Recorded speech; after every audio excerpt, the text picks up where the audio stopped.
Welcome to Mormon Book Reviews, where an evangelical encounters the restoration. And this is your host, Stephen Peinecker.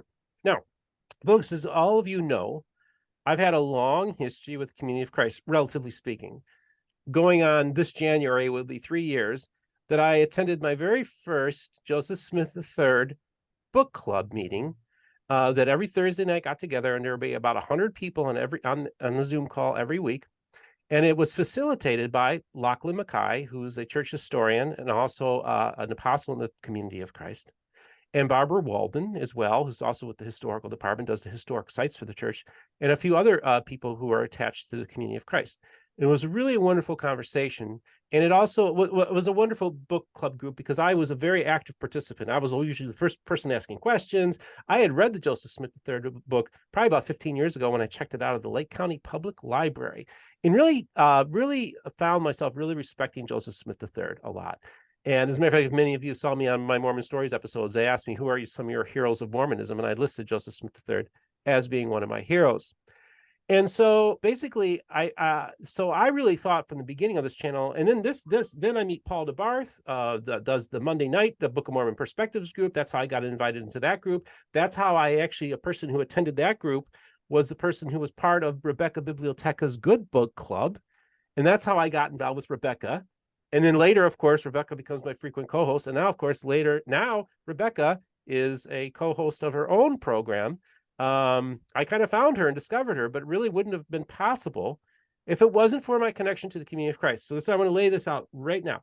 I love the Community of Christ. I love the people. I have given a sermon at the Sarasota Bradenton congregation here last year. The Sunday before I was going to be on Mormon Stories, I was given a sermon here locally. So I'm very connected and plugged into the local community and the local congregation of the Community of Christ. And I've had the privilege last September, I was able to attend for the first time the John Whitmer Historical Association, which is actually the historical association affiliated with the Community of Christ. And that's when I had the opportunity to meet Stephen Veazey, which, by the way, I met him and he knew who I was. And actually, I invited him to come on my program, and he agreed to do it. Now, of course, unfortunately, a lot of things have happened since then. And just to top it all off, and then a year later, I actually gave a presentation at this year's John Whitmer Historical Association. So I have a real close, tight relationship. Of course, John Hamer and I have done a series of videos together about the history of the Community of Christ, as well as the broader restoration as well. And you know what? I want to say the guy who administers the Community of Christ Reddit group. I remember you introduced yourself to me at the time as I live on a boat with my dog and my wife in the San Francisco Bay. And I was like, wow, what a cool dude. And now I believe he's since moved back into Iowa. So look, I have this deep, profound connection with the Community of Christ. I find it to be a fascinating church. I am partial to peace churches myself. Okay. I really do have a respect for pacifism and for, conscientious objectors and all this kind of stuff. I really feel that's an undertold story of Christianity that needs to be told. So I'm also partial to it in many ways. Okay. But we are having an issue, and this is the thing, and I want to go and say, I want to go this very carefully because I really respect everybody and I don't want to hurt anybody's feelings. And I'm good friends with a lot of people in the Community of Christ. So we're doing this in Christian love and understanding, with empathy and total understanding what's going on. But Evan Sharley, I know this was a long intro, but I wanted to give some context. Evan Sharley is my friend. Evan, and actually, we first engaged each other when you were I can't pronounce it, but who were you on Reddit back in the day? You were a legend. Pronounce it for me. It's pronounced Gilario de Kel. Yep, can't pronounce that. Never will be able to. But that was your handle that you went under on Reddit, and so him and I actually, for the first year of our engagement, was done through that, not knowing who you were. And then, of course, I had you back on my program. I've had you on my program twice. The first one was last year, where we said, what's going on with the Community of Christ, where we kind of actually had like a speculation of, hey, could this past World Conference, could we see our very first female president prophet of the Community of Christ? And then, of course, you came on to talk about also, in addition to that, your proposal that you were taking to the World Conference about trying to put all the scriptures of the Community of Christ, make them online accessible. and lost by a very thin margin. And I'll By add, about folks, that 50 votes. and I will add that the week up and during the week of the conference, my interview with Evan was getting hundreds of views. So it was being passed around at the conference and people were watching it. And I think it was probably a contributor to probably it picking up some votes as well, and maybe making it even closer than it was. Who knows? But this is the thing, like, so like, I'm really plugged in here, folks, and I love them very much. And Evan, you came up to me because a few weeks ago you told me, Steve, I don't know if this is too hard of a term, but let's just say it because it's historic. It kind of, you could say, no, Evan, would you say, let's have it this way. Evan, would you say there is a succession crisis happening in the community of Christ, or is that too strong of a term? You know, it's, from a certain perspective, I think that term could be applicable. Community of Christ does not have one set method for succession. Traditionally, it's either been a smith or the prophet has appointed their successor, or both. Steve Veazey was the first president to neither be appointed by his predecessor or be a smith. And so now, with Steve Veazey retiring, we're not quite sure who's going to be the president. And with Steve Veazey had a medical emergency and has taken medical leave, and we have actually changed what the succession is going to look like. Back in March, it was going to be Steve Veazey was ultimately going to pick the successor. And now it is the council, or the quorum of the 12, who are going to be picking it. And nobody's quite sure who it's going to be, but we're gonna be finding out here probably within the next 5 or so months. Yeah, and so this is interesting because, you know, and it was interesting because the weekend that William Smith passed away, who was the president emeritus of your church, right? Was it Wallace B. Smith. Wallace B. That's right. I'm sorry, Wallace B. Smith. I knew it was with the W.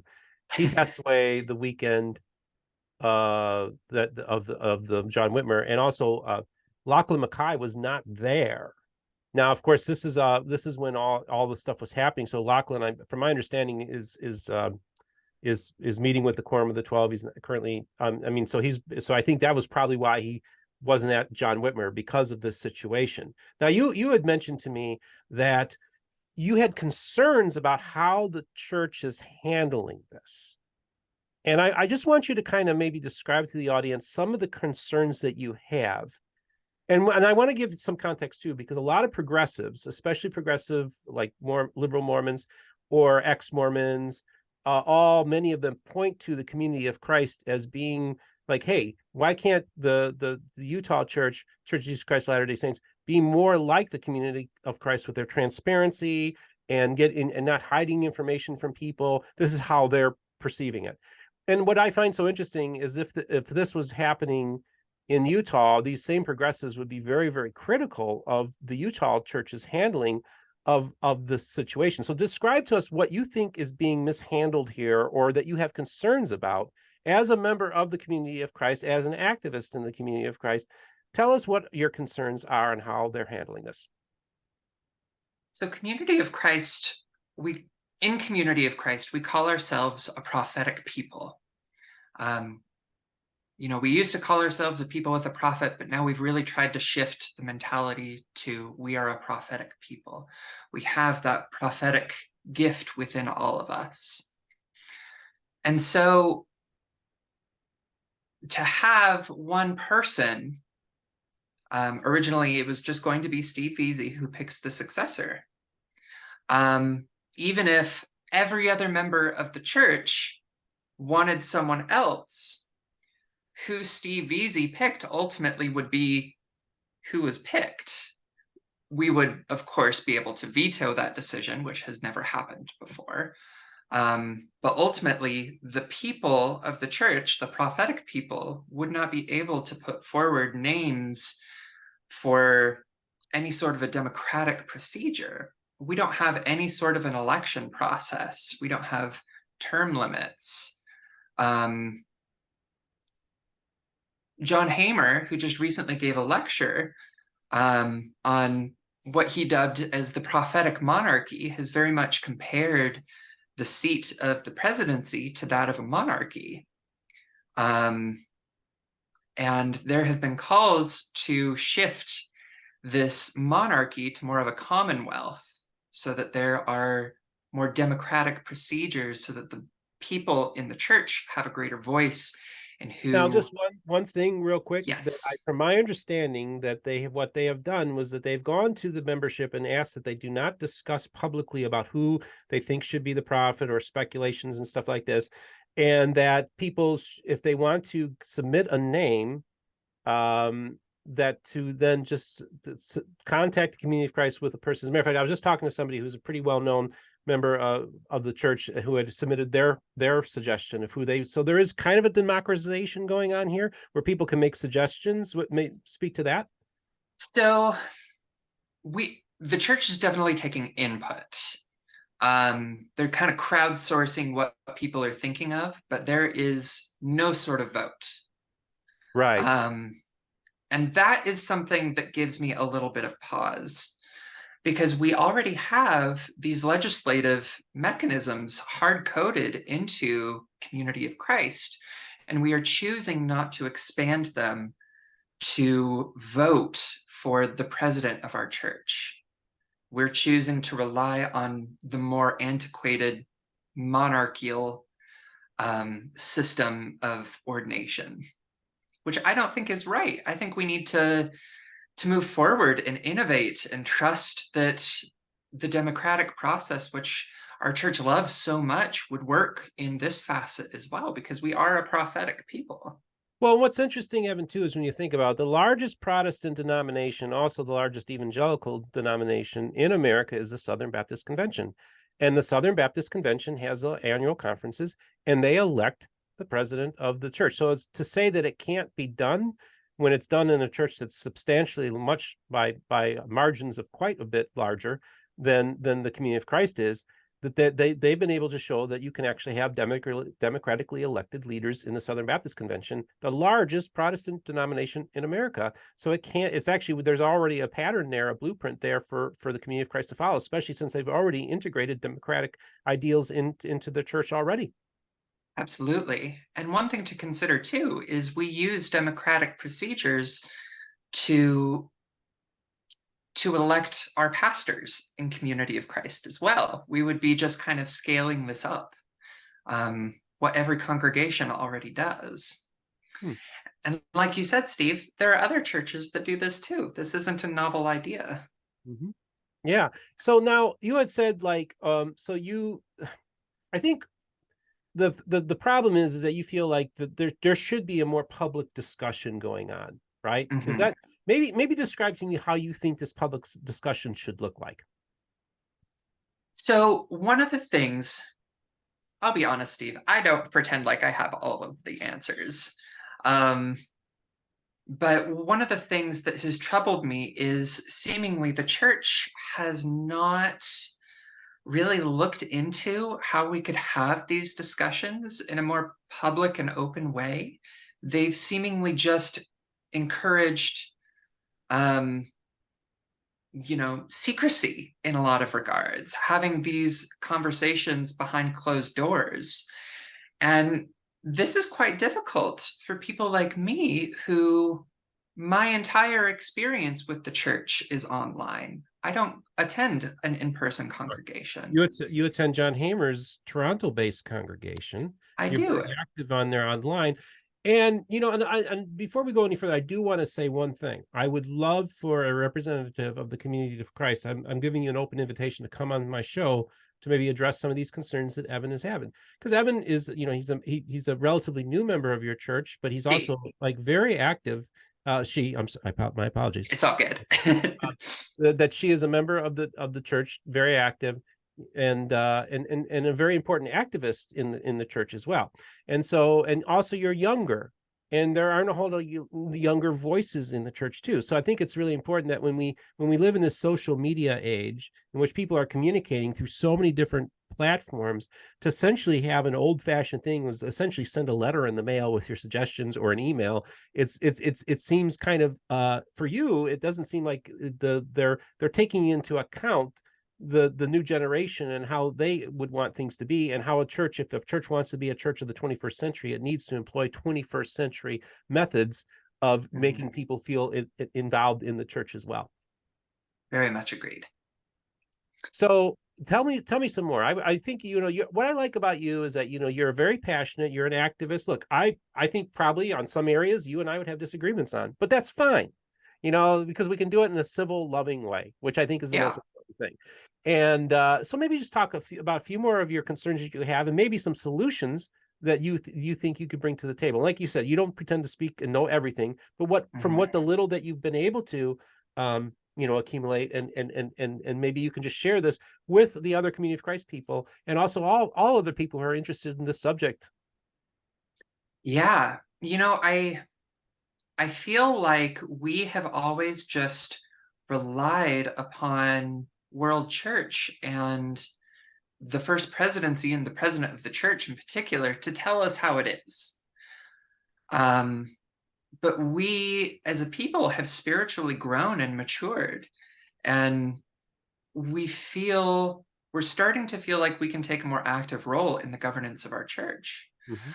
Um, we have not actually established firm policies and procedures from a modern perspective regarding the succession of the president of the church. Quite often, uh, when a succession happens, there is a letter that Joseph Smith III wrote, which gives guidance to the succession method. That letter is now over 100 years old. We as a people have changed since then. And I think it's time that we take a more mindful look at how we want to do succession moving forward. If we want to have this more monarchical system, or if we want a more democratic approach to it. I have sometimes said that if we're not going to vote for the president of the church, perhaps it's time that we sunset the term president in referring to the president of the church. What do you mean Um, by that? so I'm here in America. Um, in America, you can put forward names for someone to run as president. There's election cycles. It's not the president, the current president of the United States puts forward who they want to be their successor, and we say yes or no. It's, there's a process where we as a nation talk about it, think about some of the people, and we ultimately cast a vote. No, that democratic procedure doesn't exist in Community of Christ. Well, let me ask you a question. Would you say to those that this could lead to factionalism in the Community of Christ, and that they would want to avoid that by having maybe making these votes actually being like different, like almost have different political parties, different factions within the Community of Christ, therefore undermining the unity of the body? Just pushing back a little on that. What would you say to that? I think ultimately what that concern comes down to is a fear that the first presidency and the president of the church has too much power. Now, if we were to kind of roll back some of these in Community of Christ, we call it supreme directional control, which is a Right. term that Frederick Madison Smith coined. I think that fear exists that one faction will have power over another, especially if there is a vote.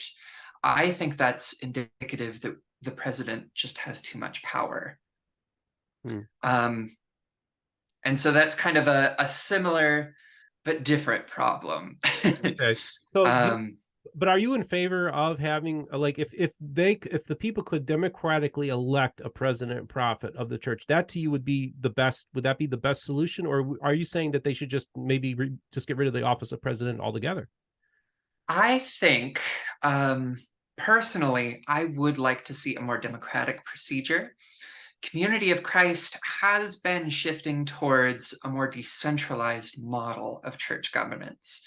Um, it's a phenomenon that's come to be known as the decentralization movement. This is really illustrated well in Doctrine and Covenants, section 164, which opened the door for what's called national conferences. So we have the World Conference, but now we have individual nations that are able to have conferences, pass legislation and policies and what have you.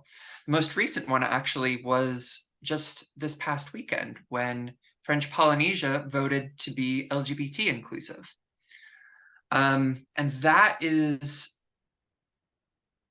an example of power that has traditionally resided with the president of the church being sort of abdicated to the people.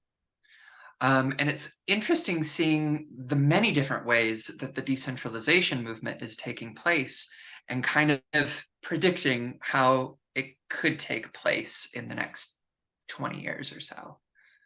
Isn't it seem to you that there's a few inevitabilities that are going to occur here? One is that we could very well see our very first female prophet president of the community of Christ, which of course would be historic and actually makes sense in light of the fact that they did the first ordinations of women priesthood in the priesthood when they you could say they lifted the female priesthood ban in 1984. And so it was only inevitable that at some point, and it looks like it's about 50-50 split in the quorum of the 12 between males and females, so it's very equal in that regard too. And that one, we're going to probably see female, if not sooner, definitely later. And two, that it does seem that maybe not this time, but it does seem to me that the wheels are going to be put in motion here. That if it doesn't happen this time, and maybe it's too soon just because you know how bureaucracies, it just takes a lot of time for them to steer the ship, right? Mhm. But that this could, but what the movement you're doing now might actually essentially lead to the democratization, that actually the direct election of your future prophet presidents. That seems to be something that almost seems inevitable, doesn't it? I hope it does. I the succession of this next president is pretty locked into place. I don't think any Right. amount of advocacy will change that this go Okay. around. Okay. Um, but I think since we are going through it as a people right now, it's wise for us to not completely ignore it until it's time for the next president, and then we Right. have to scurry again. I think Right.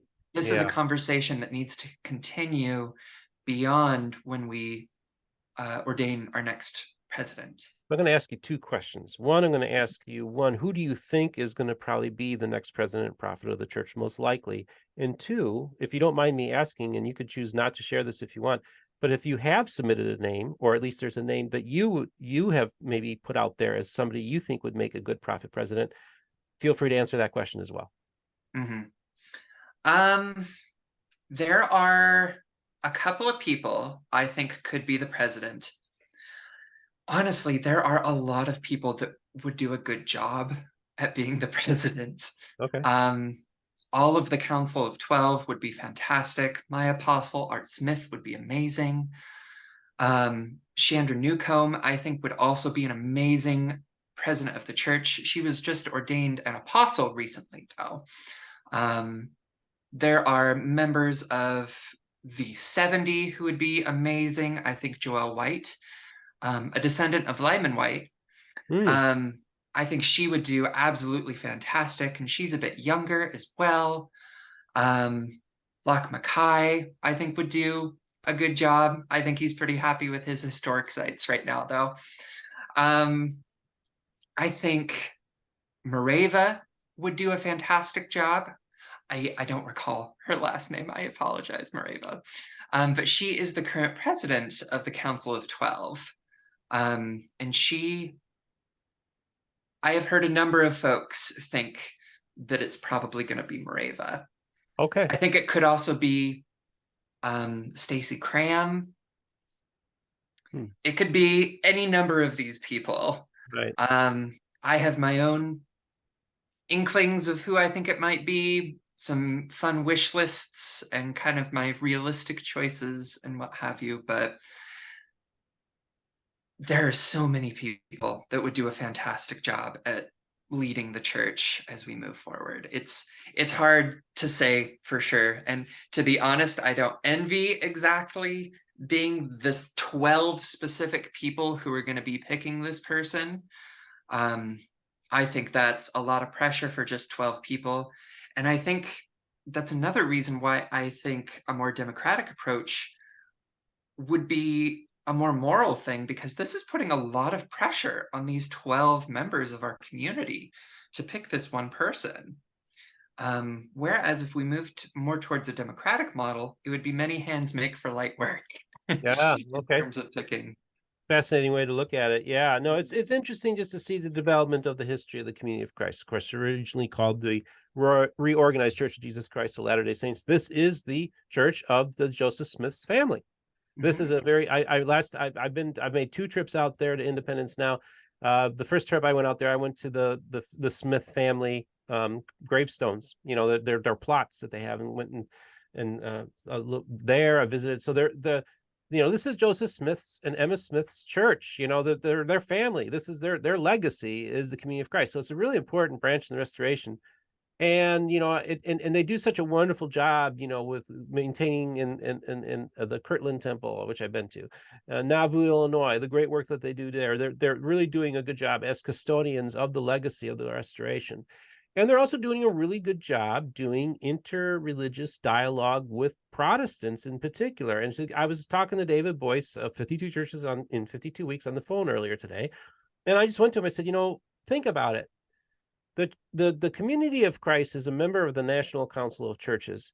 They are in communion with a lot of mainline Protestant churches. I said, nobody seems to even think about the significance of a church that has the Book of Mormon as their scripture is in communion with a vast majority of the mainline Protestant churches. Mhm. And think about that, folks. Think how remarkable that is, and nobody seems to even bring that up. So it's what's so fascinating is that the Community of Christ has really made this interesting transition. Some could argue that maybe they went too fast and all these other things that happened in the 80s and caused there to be a lot of rifts and a lot of hurt feelings, that maybe the church was a little bit too authoritarian and maybe top down at times. There's all those criticisms that are there. They lost about a quarter to a third of their membership in the mid 80s, as a result. So you have all these other things going on, and of course, I'm good friends with Patrick McKay, whose congregation was the very first, about the first congregation to leave the church in when everything happened in 1984. So you do have a substantial amount of people in the independence-based church area, especially, that are independent or affiliated with other churches as well. And so it's kind of a messy situation out there, to be honest with you, in many ways. And so I think it's really important that we and of course we do have the issue with the Community of Christ is not growing.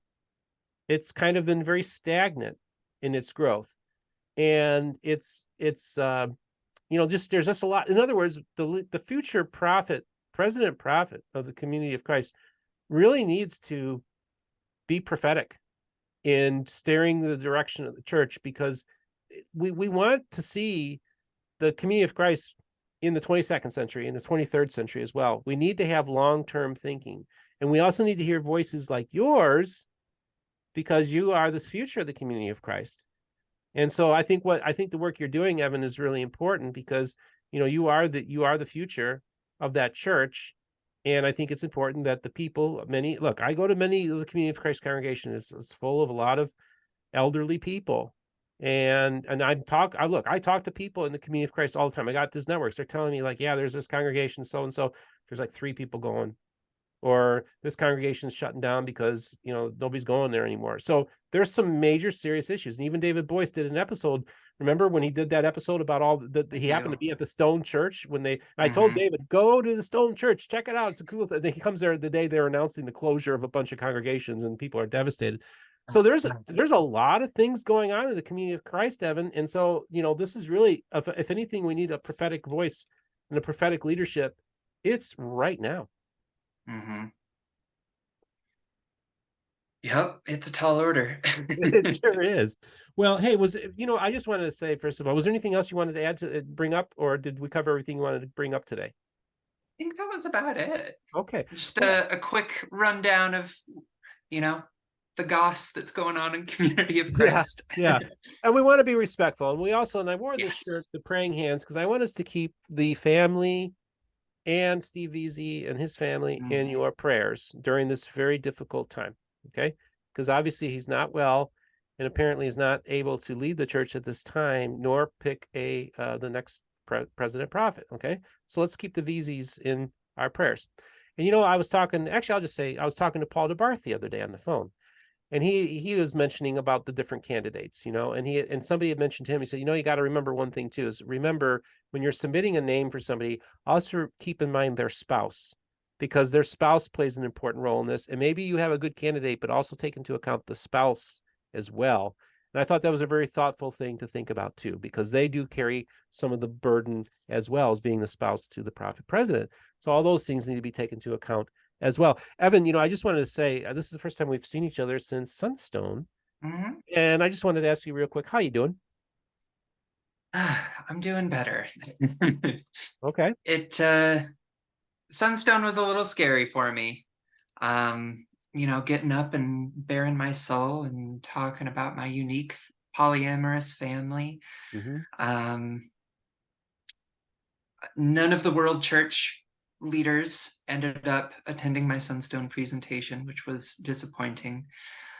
One did take a resource that I developed for them, and one of the other leaders unfortunately declined that resource and said that they didn't need any help from me. They could do their own research, which was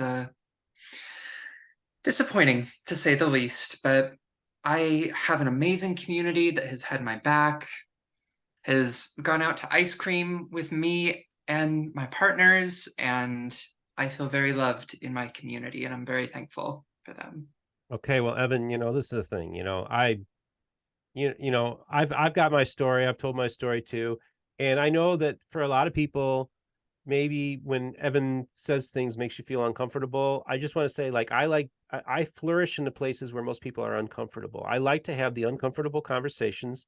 I like to talk to people who make me feel uncomfortable. I'm not saying you do, but I don't mind, because I know I'm learning something too. And one of the key things what I try to do, and this is a really important thing, is to comfort the afflicted and they afflict the comfortable. And I think that's that's what we need to do sometimes as well as a prophetic people. Okay? Mhm. That's the key thing. Well, I love you, Evan. I think you're an awesome human being. I know I've been part of your journey, your faith Mhm. journey, and also you've come on to talk about your story, just with your gender and sexuality and all these things and polyandry and having these, uncomfortable conversations for a lot of people in my audience. I want to thank you for putting your neck out there, telling your story, and being an activist in your church, bringing something to the table because you think you really truly are trying to bring something to the table to help your church flourish in the 21st century. Mhm. The Doctrine and Covenants says it's one of W. Grant McMurray's sections, so either 161 or 162. It says building sacred community is arduous and Mm. even painful, but it is sacred community such as this that we are called. And it is one of those things that it's pretty true. Building meaningful community can be difficult. Um, but this community has been here for me in ways that I have never experienced anywhere else. And I'm willing to have those difficult conversations and stay in difficult places on a personal level, until the church works through some stuff. And I'm happy to help through it. Well, As well. I just want to thank you so much. And actually, what I want to do here is I just want to pop something up on my screen, if you don't mind. Hold on one second here. I want to start doing this more too, because one thing I also learned that's difficult and arduous is this interfaith. Interfaith is hard. And I just want to remind people that I do have my new YouTube channel, Utah Interfaith Forum, which was birthed out of the Facebook group, the Utah Interfaith Forum, which was built to in 3 months was built to 1,000 members on Facebook by a faithful Latter-day Saint in Utah. And then on Labor Day weekend, he says, I'm giving the group to you, because all I did with the Interfaith Forum is model what you have been doing on your channel and integrating those principles into the group and how we can have these conversations. So this is my new little, it's kind of a side project, but I think it's important. And I want to explain to people the Utah Interfaith Forum is what I want to do is, maybe for me personally, I will probably do like maybe a monthly interview, but I also want to encourage people to be hosts. I'd like to have a Muslim interview a Latter-day Saint. I'd like to have a Jew interview a Hindu. I'd like to have different people having different conversations. So this Interfaith Forum is not going to be something that's going to be like a second MBR that's going to take all my time. But I do feel it's part of the ministerial aspect of this channel, which is to do interfaith work. I also wanted to mention to you all, and I posted it on my Facebook page today, that I've been talking to many Jewish people. I've been talking to rabbis, and you all know that I've been doing this. And I've been talking to secular Jews. I've been talking to, Karaite Jews. I've been Mormon Jews. An Arab Latter-day Saint came on my program, Jabra, and I know you all love him.